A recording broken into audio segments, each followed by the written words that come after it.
नमस्कार, मी वैशाली गुप्ते. ज्यांनी ज्यांनी मला रिप्लाय केले त्यांच्याबद्दल सगळ्यात पहिले मी त्यांना धन्यवाद करते. खूप छान रिप्लाय केली आहे सगळ्यांनीच. ज्यांनी कोणी केले त्यांनी खूप छान डिटेल्समध्ये मला यावेळेस पाठवले, ते बघून मला खूप छान वाटलं. तरी तिघांनी डेस्टिनी थोडीशी रॉंग काढली होती, चुकीची काढली होती. तर मी परत एकदा सगळ्यांना क्लिअर करते की ज्यांनी ज्यांनी डे 1 आणि डे 2चे व्हिडिओ बघितले नाही ते पहिले बघावे आणि त्याच्यानंतरच इथून कंटिन्यू करावं. ज्या 3 लोकांची डेस्टिनी रॉंग काढली होती त्यांनी काय केलं होतं की बेसिकच काउंट नाही केला, तर त्याच्यामुळे डेस्टिनी रॉंग निघाली. आणि एकाने हे नव्हतं घेतलं, आपलं सेंच्युरी नंबरच ॲड नाही केला. तर असं करू नका. आणि तिसऱ्या व्यक्तीने तर त्याची टोटलच रॉंग केली होती. तर ठीक आहे, पण डेस्टिनी ही रॉंग व्हायला नको. जर डेस्टिनीच जर तुमची रॉंग आली तर तुम्हाला 100% मी ज्या क्वालिटीज सांगणार आहे त्या 100% तुम्हाला दिसणारच नाही. त्याच्यामुळे असं चुकूनही करू नका. डे 1 आणि डे 2 व्यवस्थित चांगल्याने बघा आणि वाटलं तर त्याच्या नोट्स तयार करा. आणि आपली डेट ऑफ बर्थ, आपला बेसिक काय आहे, आपल्या चार्टमध्ये सपोर्टिव्ह नंबर येत आहे का, डेस्टिनी नंबर आपला काय आहे, 2-3दा चेक करा तो व्यवस्थित. नाही तर मला व्हॉट्सअप केला तर मी पण तुम्हाला त्याचा आन्सर बरोबर देणारच. ठीक आहे. तर सगळ्यांनी डे 1 आणि डे 2 व्यवस्थित बघा आणि आपला व्यवस्थित चार्ट तयार करा. आजच्या व्हिडिओमध्ये मी तुम्हाला सगळ्या डेस्टिनीचे सगळ्या क्वालिटीज शिकवणार आहे, सगळ्या क्वालिटीज सांगणार आहे. पण त्याच्या आधी मी तुम्हाला एक रूल सांगू इच्छिते की जसं आपल्या चार्टमध्ये सिंगल 1 पाहिजे, सिंगल 2 पाहिजे, सिंगल 3 पाहिजे, सिंगल 5 पाहिजे, सिंगल 6 पाहिजे, सिंगल 7 पाहिजे, सिंगल 9 पाहिजे. हे जे पण मी आत्ता नंबर घेतले आहे, जेही नंबर मी तुम्हाला आत्ता सांगितले ते सिंगल नंबरमध्ये पाहिजे.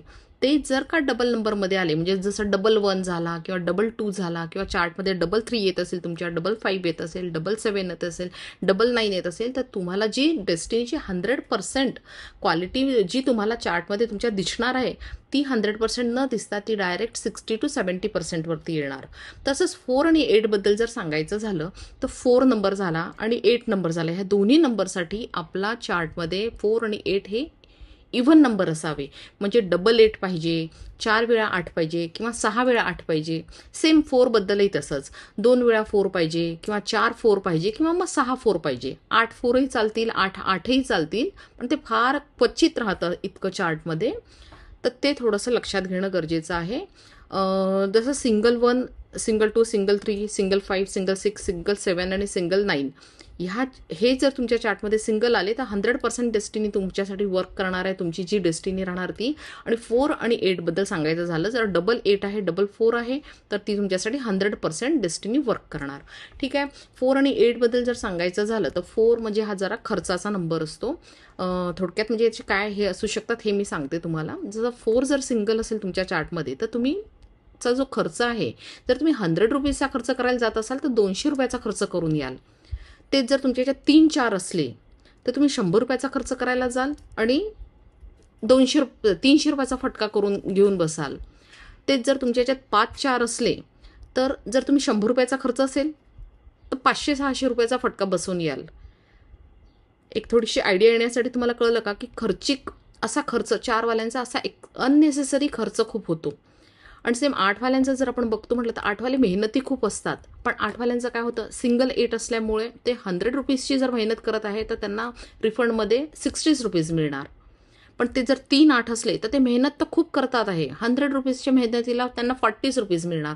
ते जर 5-8 असले चार्टमध्ये तर ते व्यक्ती खूप मेहनती आहे, 100 रुपयाची मेहनत जरी करत असेल तर त्याच्या हातात 20 रुपीज येणार. म्हणजे एक म्हणजे पहिलं तुम्ही समजून घ्या मला काय सांगायचं आहे, की मेहनतीच्या तुम्ही जेवढी मेहनत करतात त्याच्या बदल्यामध्ये जे रिफंड मिळायला पाहिजे तेवढे रिफंड तुम्हाला मिळत नाही. जेवढे जास्त ऑड नंबरमध्ये जर 4 आणि 8 आले तुमच्या चार्टमध्ये तर 4 नंबर खर्चिक झाला आणि 8 नंबर मेहनतीमध्ये त्यांना रिफंड तेवढे मिळत नाही. तर तुम्हाला ही आयडिया आली 8 आणि 4ची. 4 नंबरचं क्लिअर झालं. तसंच 8 नंबरचं, जर 8 नंबर तुमच्या चार्टमध्ये इव्हन नंबरमध्ये असेल, म्हणजे 2 8 असतील, 4 8 असतील, 6 8 असतील, तर त्यांच्यासाठी कसं आहे, 2 8 जर तुमच्या चार्टमध्ये आहे तर तुम्ही 100 रुपयाची मेहनत करत आहे, 200 रुपये रिफंड होणार. ते जर 4 8 तुमच्या चार्टमध्ये आहे, तुम्ही 100 रुपयाची मेहनत करत आहात, 400 रुपये तुमच्या चार्ट रिफंडमध्ये मिळणार. ते जर 6 8 आहे तुमच्या चार्टमध्ये, 100 रुपयाच्या मेहनतीवरती मी 600-800 रुपये पण तुम्हाला रिफंड मिळणार. हा डिफरन्स आहे डबल 8, 4 8 आणि 6 8 वाल्यांचा. तर 8 आणि 4चं तुम्हाला क्लिअर झालं असेल माझ्या अंदाजाने, है ना. तर ठीक आहे. मल्टिपल वन जो आहे तो फक्त डेस्टिनी वनवाल्यांनाच एक्सक्यूज आहे. ज्यांचा डेस्टिनी वन आहे आणि त्यांच्या चार्टमध्ये मल्टिपल वन आहेत सोबत, तर त्यांच्यासाठी एक्सक्यूज आहे. त्यांना डेस्टिनी पूर्ण 100% लागणार. पण बाकी डेस्टिनीसोबत सिंगलच पाहिजे. जसं 2, 3, 5, 6, 7 आणि 9 हे सिंगलच पाहिजे चार्टमध्ये. पण फक्त डेस्टिनी वन हा मल्टिपल वनसाठी एक्सक्यूज आहे. आता आपण डेस्टिनीच्या सगळ्या क्वालिटीज तर बघायच्याच आहे, पण त्याआधी मी तुम्हाला एकदा सांगते, तुम्हाला छोटासा होमवर्क देणार आहे आज. तो होमवर्क असा आहे की बघून घ्या तुम्हाला काय करायचं आहे. सगळ्यात पहिले तुम्हाला तुमच्या चार्टमध्ये कोणते कोणते नंबर्स येत आहे हे तुम्हाला, हा तुमचा होमवर्क आहे आजचा.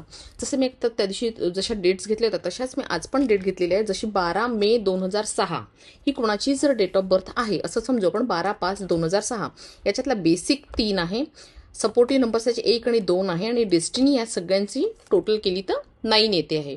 म्हणजे यांच्या चार्टमध्ये कोणते कोणते नंबर्स आले? 1 आला, 2 आला, 3, 5 आणि 6 आणि डेस्टिनीचा 9.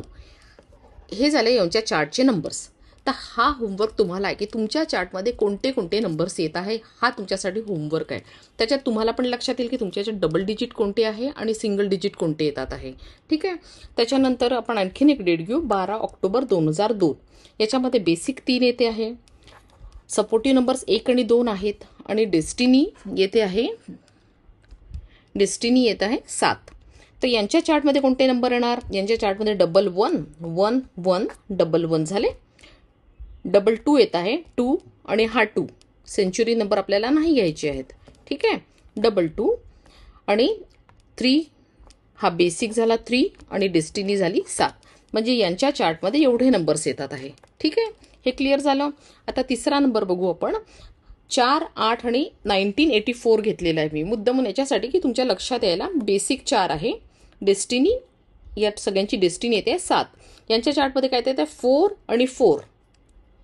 याचा बेसिक सिंगल असल्यामुळे हा आपल्याला रिपीट घ्यायचा नाही. म्हणजे हे 4, 4, 4 असे 3, 4 घ्यायचे नाही. आपल्याला सिंगल डिजिटवाल्याना एकदाच 4 घेणार आपण बेसिकचा. आणि हा 84 मधला 4 घेतलेला आहे. हा 8 म्हणजे मंथचा 8 आणि इयरमधला 8 घेतला आहे. आणि 7 ही यांची डेस्टिनी. म्हणजे या चार्टमध्ये 44, 88 आणि 7 हे नंबर्स येतात आहे. ठीक आहे. एवढं क्लिअर झालं तुम्हाला. त्याच्यानंतर आणखीन एक सोपा नंबर घेते आहे मी, कारण हा क्वेश्चन पण एकाने मला विचारला होता की आमच्या चार्टमध्ये तर खूपच कमी नंबर्स येतात, तर आमचं कसं?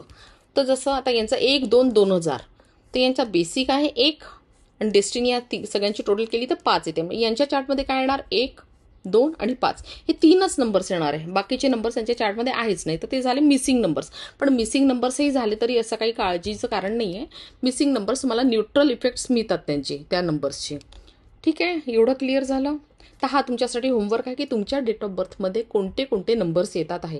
एक तर ते तुम्ही स्वतःसाठी, स्वतःच्या माहितीसाठी काढायचे, आणि ज्यांना मला पाठवायचे असेल ते मला पण पाठवू शकतात. ठीक आहे. मी माझा नंबर तुम्हाला लास्टमध्ये सांगणार आहे. ठीक आहे. झालं. आता कळलं तुम्हाला तुमच्या चार्टमध्ये कोणते कोणते नंबर्स येत आहे, हे तुम्हाला आता क्लिअर होणार. हे क्लिअर झाले म्हणजे इथे काय झालं की तुम्ही ओरिजिनल कसे आहात हा तुमचा चार्ट आता तुम्हाला सांगणार. ठीक आहे.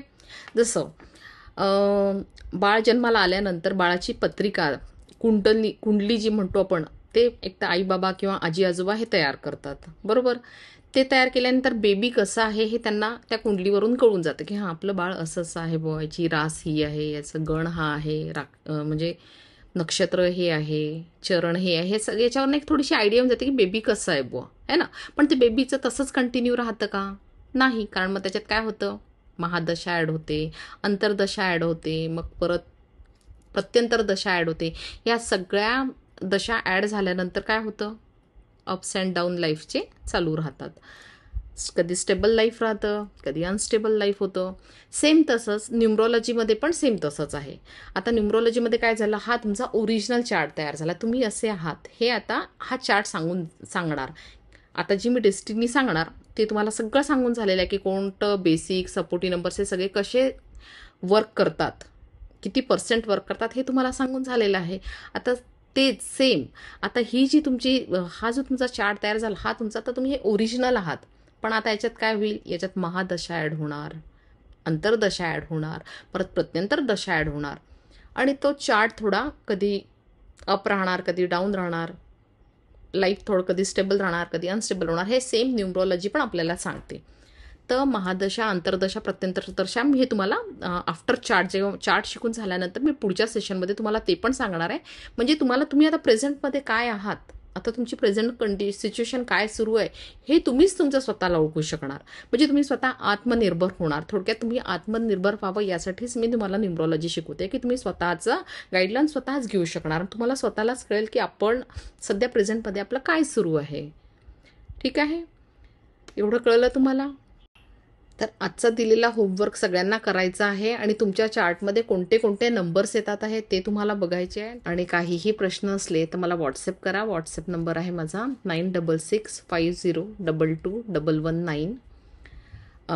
मी लगेच ॲन्सर देणारच, पण इन केस जर माझ्याकडून डिले झाला तर मी तुम्हाला विदिन 3 डेजमध्ये तुम्हाला सगळ्या प्रश्नांची उत्तरं मिळणार. आणि आजचा व्हिडिओ मी आता इथेच संपवते.